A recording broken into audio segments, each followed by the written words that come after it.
अस्सलाम वालेकुम। मोहम्मद रसूलुल्लाह ने अपनी सारी ज़िंदगी उम्मत के लिए ख़र्च कर दी।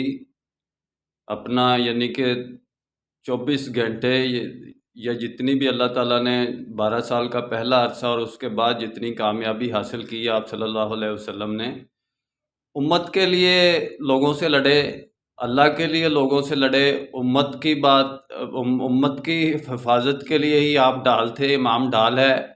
अहादीस में आया है कि इमाम ढाल होते हैं, यानी कि सेफ्टी देते हैं।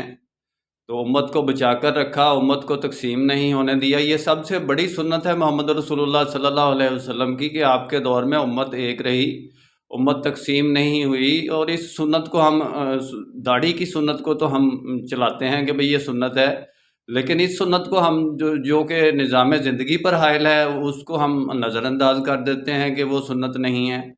मेरा काम इस्लामिक वर्ल्ड की अमन और यूनाइटी का है। इंशाल्लाह डिटेल में बात फिर होगी। हम बिदअत के रास्ते पर चल रहे हैं। हमने एक अल्लाह एक रसूल को मानते हुए भी, एक किताब के होते हुए भी मुख्तलिफ जमातें बनाई हुई हैं इस्लाम के मुकाबले में। इंशाल्लाह डिटेल में बात फिर होगी। निस्बत वहदत खिदमत खैर के साथ। अल्लाह हाफ़िज़।